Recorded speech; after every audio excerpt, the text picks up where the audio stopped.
저 간 이식 안 합니다. 그 말이 떨어진 순간 병실의 공기가 얼어붙었습니다.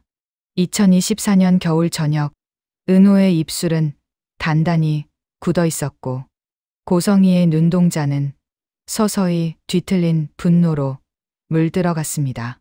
침대 곁 형광등 아래 그녀의 표정은 더 이상 엄마가 아니었죠. 은호는 두 손을 떨며 숨을 골랐지만 가슴 속에서 끓어오르는 배신감과 공포가 그를 내리누르고 있었습니다. 그날 고성이는 한 걸음 다가오며 이를 악물었습니다. 내가 지금 누구를 살릴 수 있는 기회를 버리는지 알아? 은호의 심장은 쿵 하고 내려앉았고 그녀의 손끝은 마치 누군가를 끌고 가려는 듯 떨리고 있었습니다. 그 순간 이 둘 사이에서 무엇이 무너지고 있었던 걸까요? 여러분의 구독과 좋아요는 힘이 됩니다. 오늘의 이야기 시작합니다.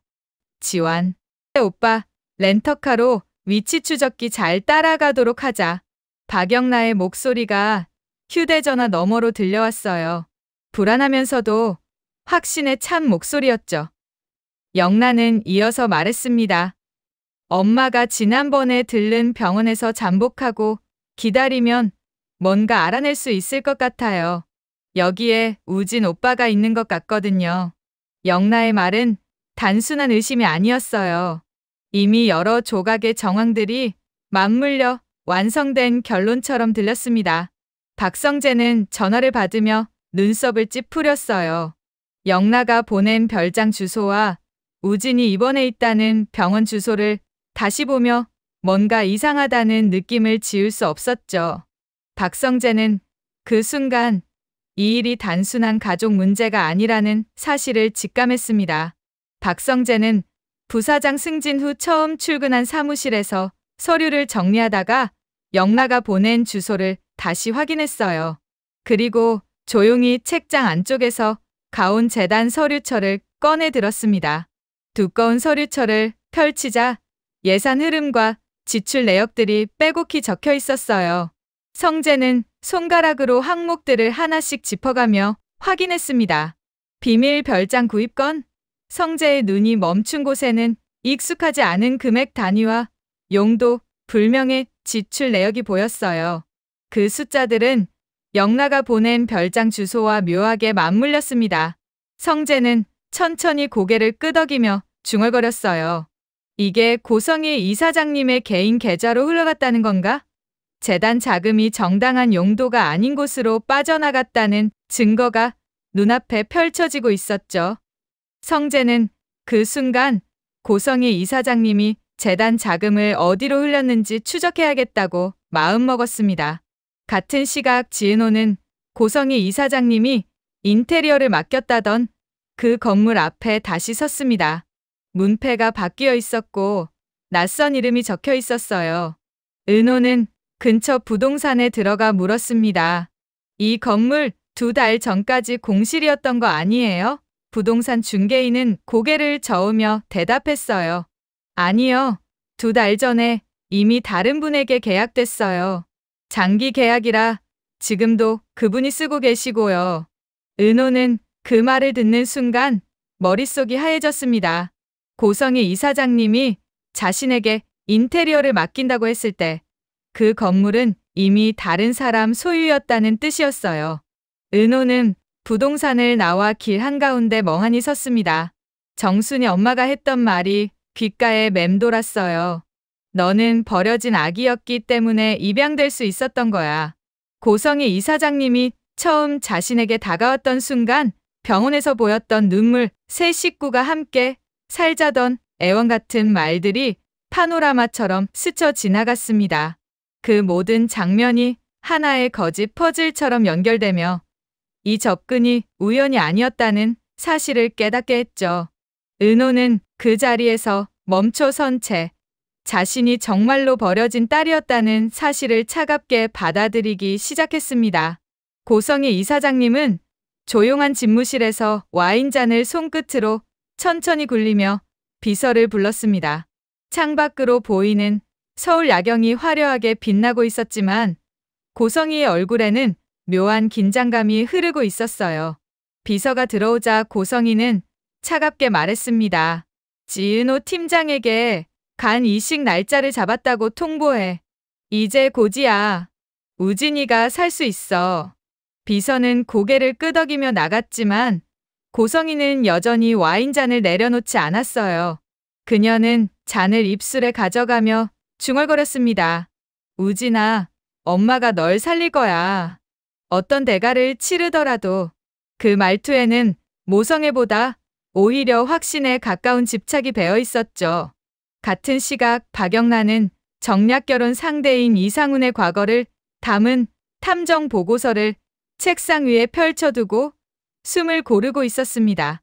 도저히 믿기 어려운 구절들이 눈에 들어왔어요.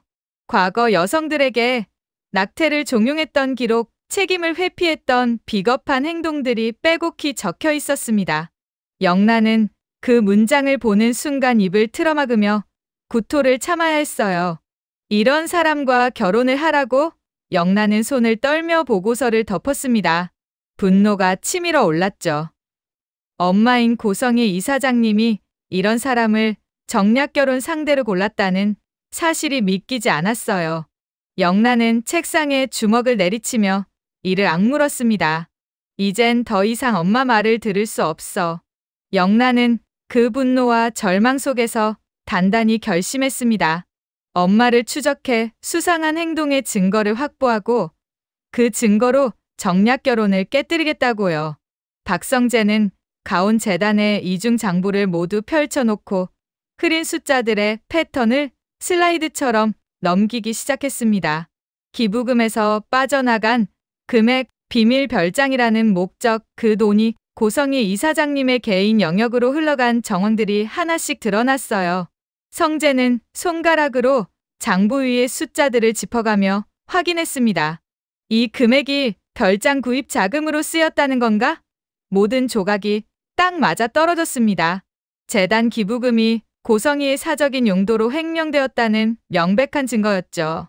성재는 고개를 저으며 중얼거렸어요. 이건 단순한 가족 문제를 넘어선 사건이야. 그는 장부를 천천히 덮으며 생각했습니다. 더 이상 침묵으로 가정을 유지할 수 없다는 걸 알았어요. 아버지 박진석 회장님께 이 모든 것을 폭로해야 한다는 결심이 섰습니다. 성재는 깊게 숨을 들이쉬고 그 서류를 들고 아버지에게 갈 결심을 굳혔습니다.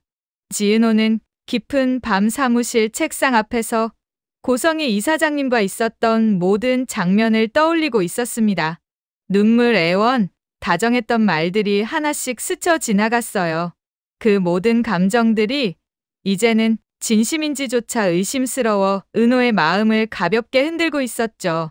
은호는 지역 선배에게 전화를 걸어 불안한 마음을 털어놓았습니다. 선배, 친모의 간절한 애원을 거절하는 게 인간적으로 너무 미안해요. 근데 뭔가 전체가 설명이 안 돼요. 생모가 저를 버렸다는 증거를 확보해야 할 것 같아요. 은호의 목소리에는 혼란과 죄책감이 뒤섞여 있었어요. 지역 선배는 전화기 너머에서 단호하게 말했어요. 내 희생이 악인의 계획을 완성시키는 도구가 되어서는 안 돼. 나를 믿고 거부해. 그리고 내 출생의 비밀을 찾기 위해 나도 함께 노력할게. 그때 병원 침대에 누워있던 우진은 규칙적인 기계음 속에서 천천히 몸을 일으켰습니다. 간 이식을 위한 준비 차트가 침대 옆에 걸려 있었고 우진은 무심코 페이지를 넘기다가 한 줄에서 시선이 멈췄어요. 간 공여자 후보 명단, 지은호, 우진의 눈이 크게 흔들렸습니다. 처음엔 동명이인이라고 생각했어요. 하지만 그 아래 적힌 문구가 우진의 손끝을 완전히 멈추게 했습니다. 생년월일 확인됨. 혈액형 정확히 일치. 우진의 숨이 빠르게 흔들렸어요. 그가 잘 알고 있는 친구, 늘 밝고 따뜻한 마음으로 자신을 챙겨주던 은호가 자신의 간을 대신 줄 사람으로 올라와 있다는 사실이 믿을 수 없을 만큼 충격적이었죠. 우진은 천천히 의자 등받이에 기대며 떨리는 손을 자신의 얼굴에 가져갔습니다. 엄마가 지은호를 내 수술에 이용하려고? 우진은 곧바로 휴대폰을 집어들었어요. 고성이를 피하고 병실 문틈 너머를 조심스레 확인한 뒤 은호에게 메시지를 보냈습니다. 지은호, 지금 병원 오지 마. 잠시 멈추었다가 손가락이 다시 천천히 움직였어요. 간공여자 후보 명단에 내 이름이 있어. 생일, 혈액형 다 너 맞아.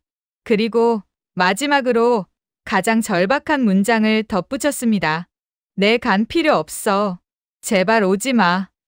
그 메시지는 우진이 할 수 있는 최소한의 보호였고 우진이 느낀 절망과 죄책감이 담긴 최후의 경고였습니다.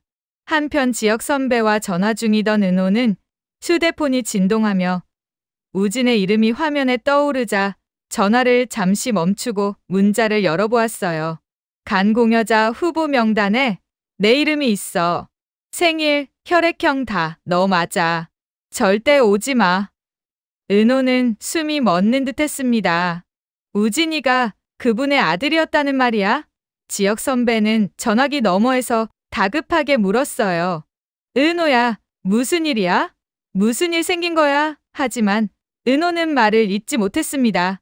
우진의 충격, 자신의 충격, 그리고 고성희 이사장님의 모든 말과 행동이 머릿속에서 하나로 연결되고 있었기 때문이죠.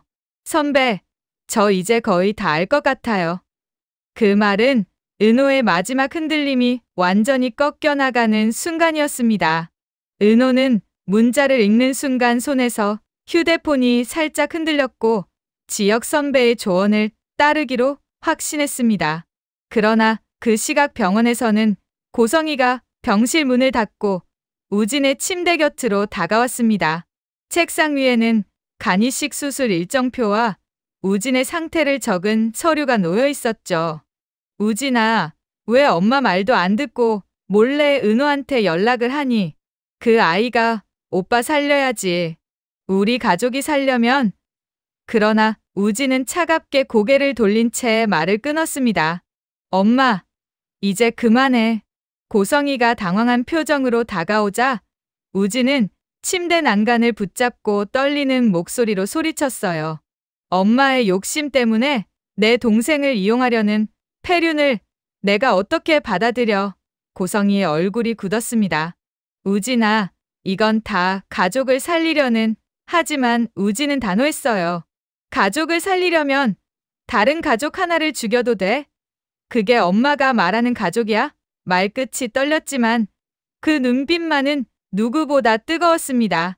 나는 내 동생한테 받은 장기 따위로 살고 싶지 않아.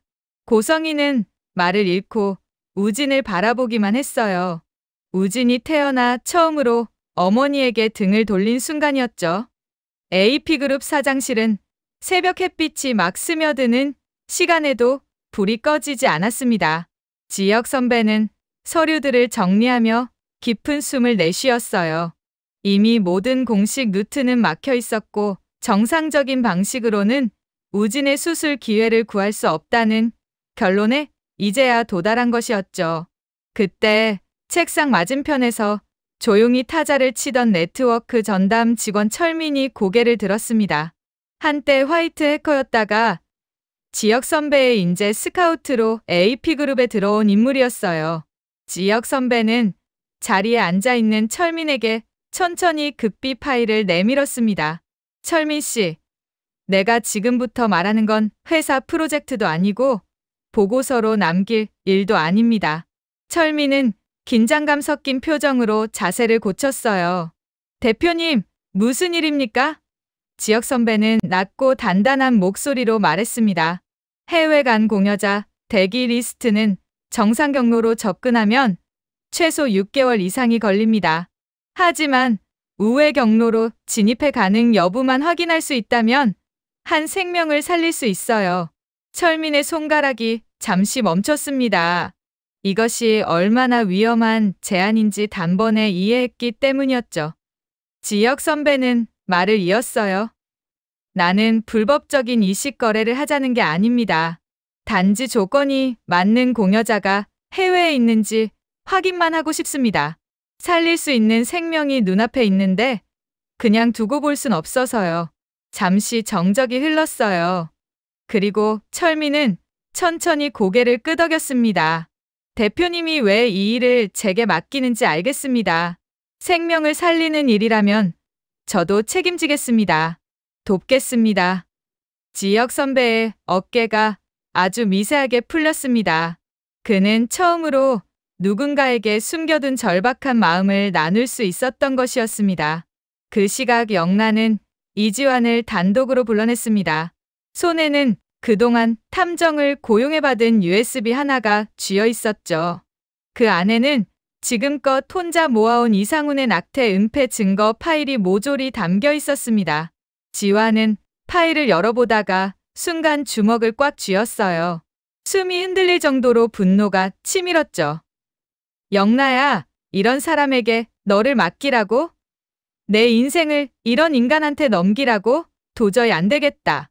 지환은 USB를 손으로 덮으며 단단한 눈빛으로 말했습니다. 너 혼자 두지 않을 거야. 이런 결혼 내가 막을 거다. 내가 내 편이 될게. 영란은 긴장된 숨을 내쉬며 처음으로 마음이 풀어지는 듯한 표정을 지었습니다. 한편 영라에게서 따로 정보를 넘겨받은 사람이 또 있었습니다. 바로 AP그룹 부사장 박성재였어요. 성재는 영라가 확보한 별장 위치 정보, 박진석 회장님의 이중 장부 사본, 그리고 우진이 병원에 누워있는 사진까지 정리해 아버지 박진석의 집무실로 조용히 들어갔습니다. 책상 위에 자료를 내려놓자 박진석 회장의 표정이 굳어졌어요. 이건 어떻게 구한 거냐? 성재는 흔들림 없는 눈빛으로 말했습니다. 아버지, 회사를 지키기 위해서입니다. 그리고 영라가 위험해질 수도 있는 문제라 더 숨길 수 없었습니다. 박진석 회장은 잠시 말을 잃었어요. 그러나 이내 아들 얼굴을 깊게 바라보며 천천히 말을 꺼냈습니다. 내가 가문의 명예와 윤리를 지켰다. 그 말은 아버지로서 처음 건넨 인정이었고 성재에게는 처음으로 받는 상속자의 눈빛이었습니다. 성재는 묵묵히 고개를 숙였습니다. 그 눈빛의 무게를 조용히 받아들이며 지은호는 병원 복도를 천천히 걸어갔습니다. 마치 긴 악몽의 끝자락을 향해 가는 사람처럼 발걸음이 무겁고 숨조차 가라앉지 않았습니다. 문 앞에 다다른 순간, 오랫동안 속아온 모든 순간들이 가슴 깊은 곳에서 끓어오르기 시작했죠. 문이 열리자 고성이는 언제나처럼 미소를 지어 보였습니다. 그러나 그 미소는 더 이상 은호의 마음을 흔들지 못했어요. 지은호는 단호하게 입을 열었습니다. 간 이식 공여자가 되지 않겠습니다. 그 한 문장이 떨어지는 순간 고성이의 얼굴에서 가면이 서서히 벗겨져 나갔어요. 입꼬리가 굳고 눈빛이 점점 날카롭게 나를 세웠습니다. 뭐라고? 내가 지금 뭘 거절하는지 알아? 그러나 지은호는 더 이상 흔들리지 않았어요. 전날 지역 선배의 조언, 우진의 메시지, 그리고 자신의 진심이 함께 서 있었죠. 전 이용당하지 않을 겁니다. 그때 고성이의 눈빛이 살을 향한 본능으로 번져갔습니다. 속내가 드러난 그녀는 숨을 몰아쉬며 속삭였다기엔 너무 날선 목소리로 혀를 깨물듯 말했어요. 그래? 너는 내 오빠가 죽어도 상관없다는 거야? 내가 살려야 할 가족을 외면하는 거냐고. 은호는 물러서지 않았습니다. 전 가족이 뭔지 압니다. 하지만 도구가 되진 않겠습니다. 그 말을 들은 순간 고성이의 얼굴이 분노로 일그러지며 더 이상 숨기지 않는 광기가 밀려 나왔습니다. 그 시각 AP그룹 회장실에서는 전혀 다른 폭풍이 시작되고 있었습니다. 박진석 회장은 비서를 불러 단단한 목소리로 지시했어요. 우진이 입원한 병원 주소 지금 바로 보내. 그리고 즉시 현장으로 가. 라이브 영상 통화를 켜라. 비서는 굳은 표정으로 뛰어나갔습니다. 잠시 후 회장실 대형 화면에 실시간 영상이 떠올랐어요. 그 화면 속에는 창백하게 누워있는 우진이 보였습니다.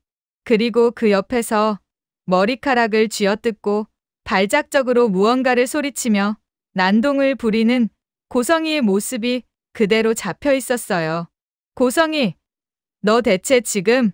박진석 회장의 목소리엔 분노와 충격이 동시에 실려 있었습니다. 아들의 목숨을 두고 벌어진 광기, 그리고 그 광기 뒤에 있던 냉정한 계산과 욕망이 모두 눈앞에서 드러나고 있었으니까요.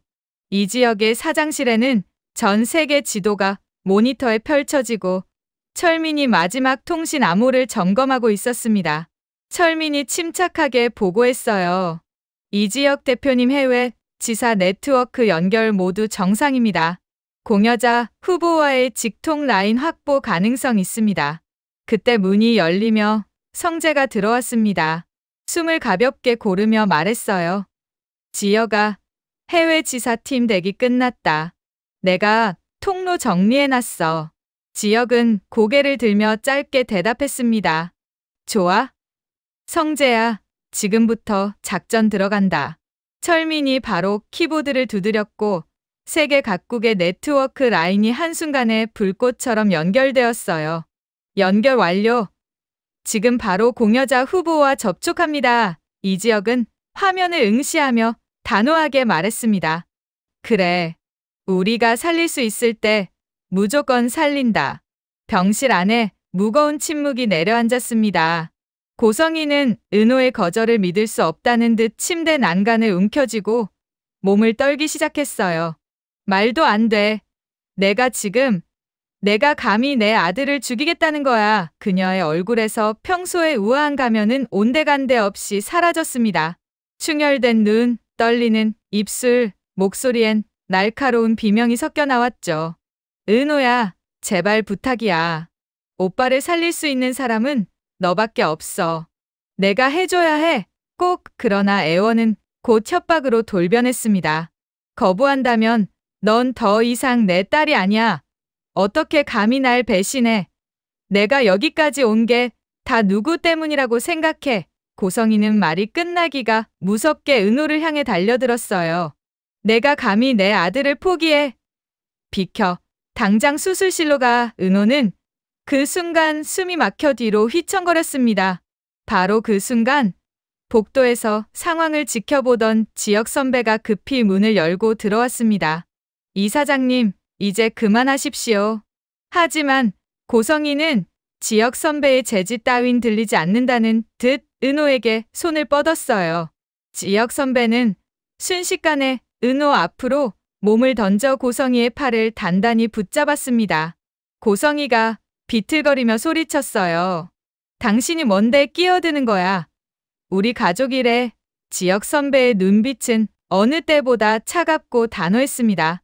이사장님이 정말 사랑하신 건 아들이 아니었습니다. 고성이의 몸이 순간 굳었어요. 지역 선배는 또박또박 말을 이었습니다. 이사장님이 진짜 사랑하신 건 권력이었고 체면이었고 욕심이었어요. 고성이의 숨소리가 거칠어졌고 지역 선배는 떨고 있는 은호를 자신의 뒤로 감싸 안았습니다. 은호야, 이젠 괜찮아. 아무도 널 다치게 하지 못해. 은호는 지역 선배의 품 안에서 떨리는 숨을 겨우 가다듬으며 눈물을 참았습니다. 바로 그 시각 고성이의 대저택 거실에서는 박영라가 두툼한 서류 봉투를 손에 꼭 쥔 채 서 있었습니다. 그 안에는 고성이가 그토록 추진하던 정략결혼 상대 이상훈의 끔찍한 과거가 담겨 있었어요.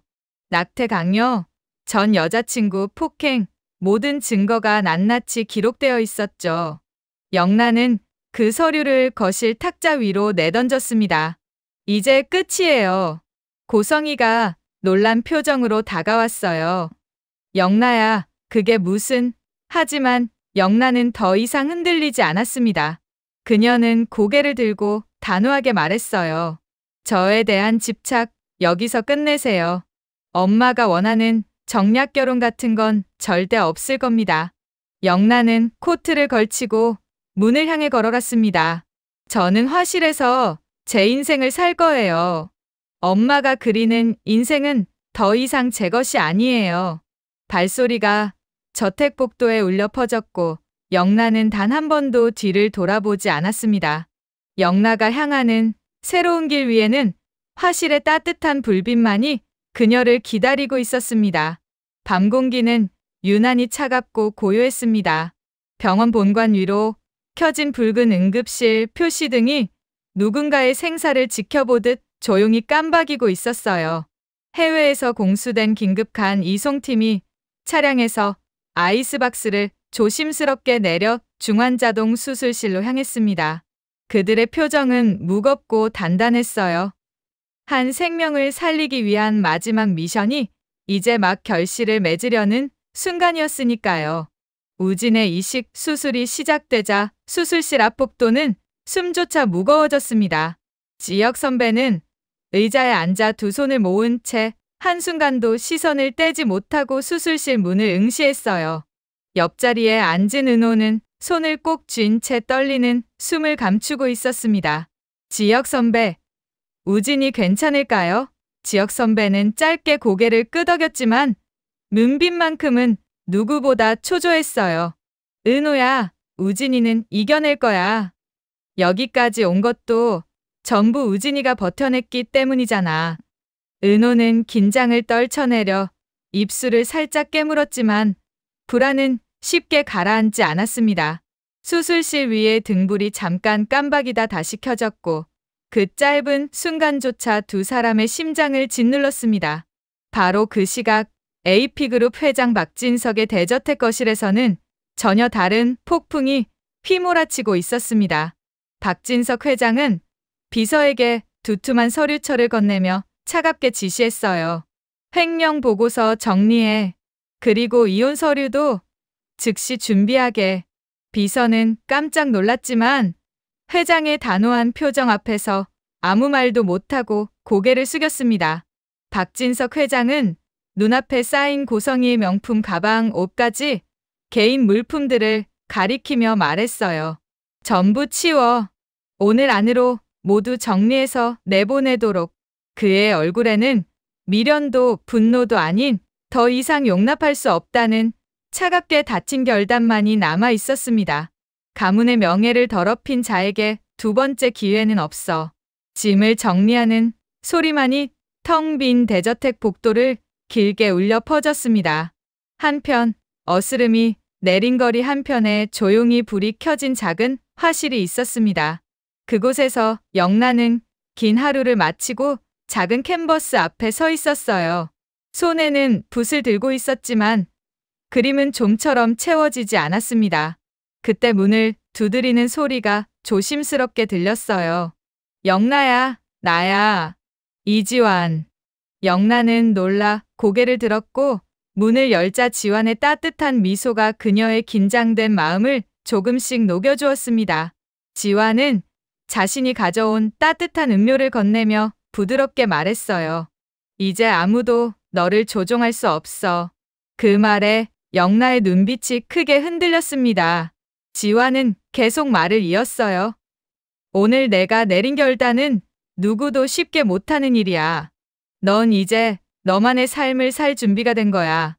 영란은 그 말을 듣는 순간 마음속 깊은 곳에서 무언가가 천천히 녹아내리는 것 같았어요. 지환은 영라의 어깨에 가볍게 손을 얹으며 그녀의 떨리는 숨을 안정시켜 주었습니다. 두 사람은 많은 말 없이도 오늘 하루의 고통과 결단이 서로를 얼마나 지치게 했는지 묵묵히 느끼고 있었습니다. 화실의 부드러운 불빛 아래 가장 힘든 시간을 함께 견디는 두 사람의 마음만이 조용히 빛나고 있었습니다. 병원 복도 위의 수술등은 여전히 붉게 켜져 있었지만 그 안에서 무슨 일이 벌어지고 있는지는 아무도 알 수 없었습니다. 그런데 갑자기 수술실 안에서 긴급 호출음이 날카롭게 울렸어요. 삐삐, 긴급 상황입니다. 의사들의 빠른 발걸음 소리, 기계음, 들것이 밀리는 소리까지 모든 소리가 복도 전체를 압도하며 쏟아져 나왔습니다. 은호의 얼굴이 순식간에 하얘졌어요. 지역 선배, 무슨 일이에요? 무슨 일인 거예요? 지역도 그 순간 심장이 내려앉는 듯한 공포를 느꼈습니다.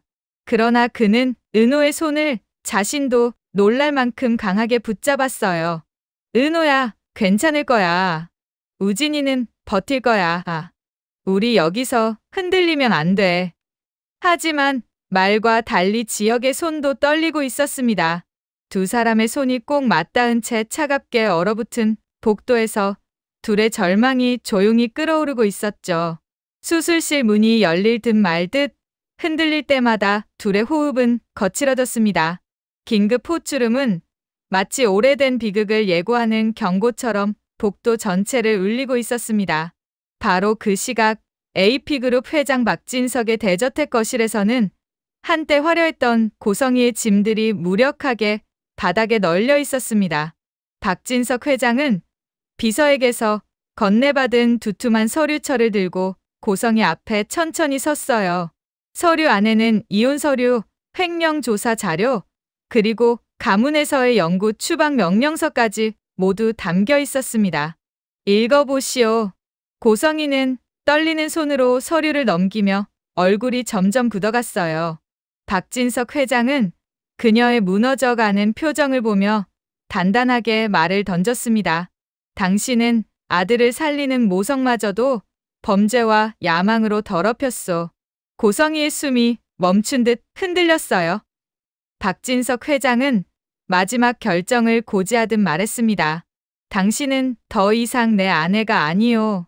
고성이는 자신의 권력과 지위를 지키기 위해 우진이만 살면 된다고 믿었고 그 과정에서 버렸던 딸 은호를 도구처럼 다시 끌어온 것이 처참한 결말을 불러온 것이었습니다.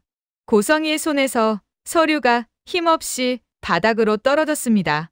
서류가 바닥에 떨어지는 소리를 들은 순간 고성이는 마치 무언가가 끊어진 듯 한 걸음, 두 걸음 뒤로 비틀거렸습니다.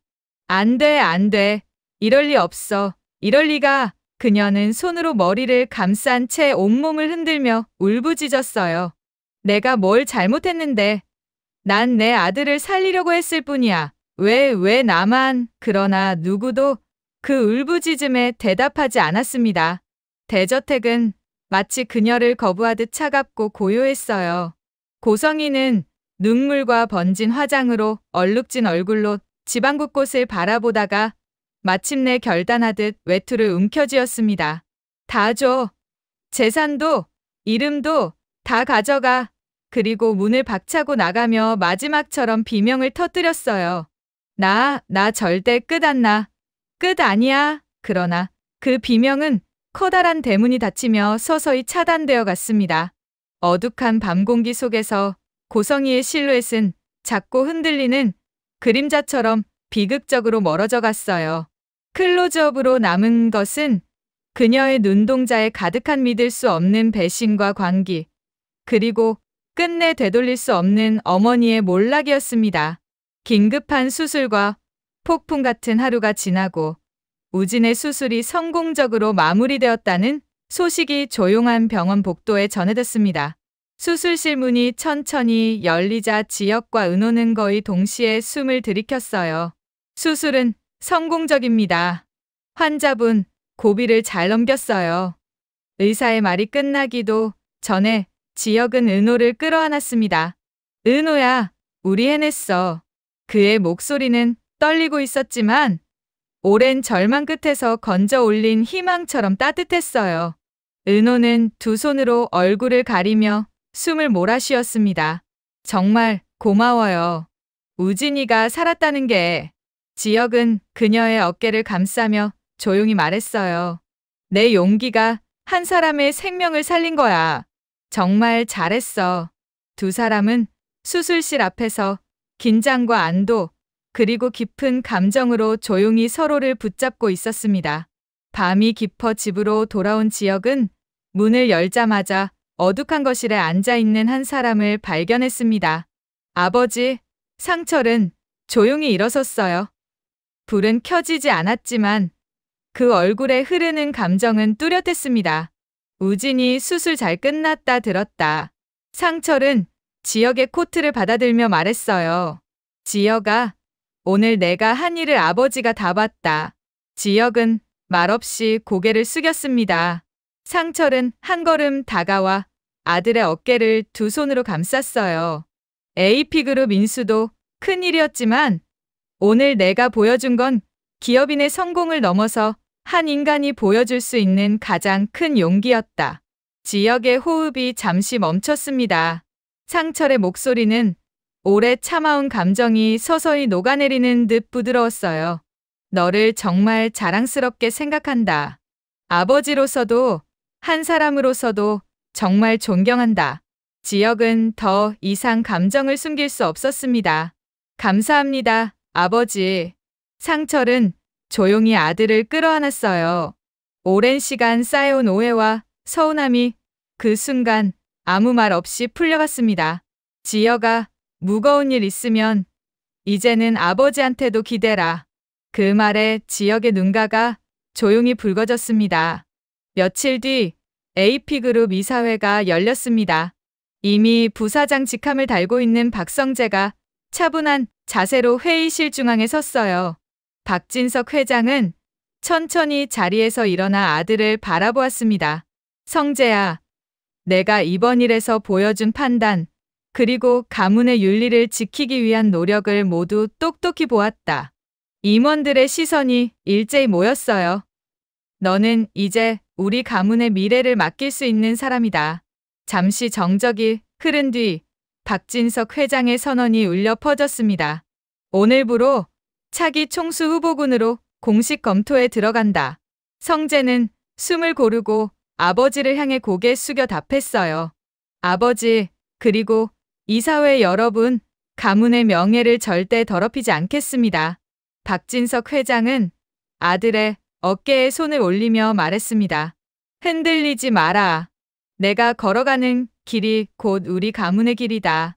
그 순간 성재의 얼굴에는 책임과 결의가 조용히 자리 잡았습니다.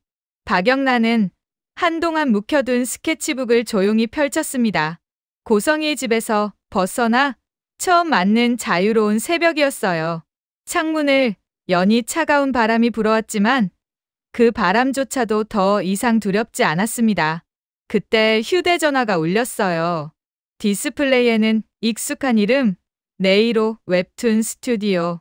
미루고 또 미루었던 연락이었지만 이제는 도망치지 않기로 한 순간이었습니다. 박영나 작가님, 저희가 요청드린 작품 콘셉트 혹시 검토해보셨나요? 영란은 숨을 고르고 천천히 대답했어요. 네, 이제 제 이름으로 정식 연재해보고 싶어요. 그리고 그녀는 고성이 비극을 모티브로 한 웹툰 가면의 집 첫 화의 초안을 전송했습니다. 잠시 뒤 담당자의 흥분된 목소리가 메신저로 도착했어요. 작가님, 이거 대박입니다. 저희가 바로 연재 준비 들어가겠습니다. 영란은 미소를 지었습니다. 이제 누구의 딸도 아닌, 누구의 그림자도 아닌, 오롯이 자신의 이름으로 살아가는 첫걸음이었기 때문이죠. 곁에서 지켜보던 이지화는 조용히 말했어요. 영나야, 이제는 아무도 너를 조종하지 못해. 정말 잘했다.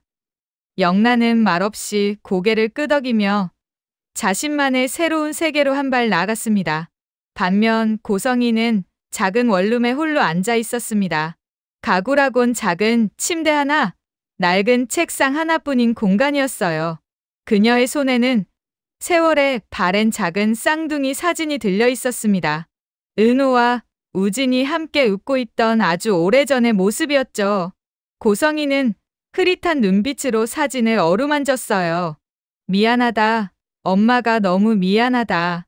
그저 약한 인간의 최후가 아니라 사랑과 집착을 혼동한 한 여성의 비극적 몰락을 보여주는 긴 정적이 흘렀습니다.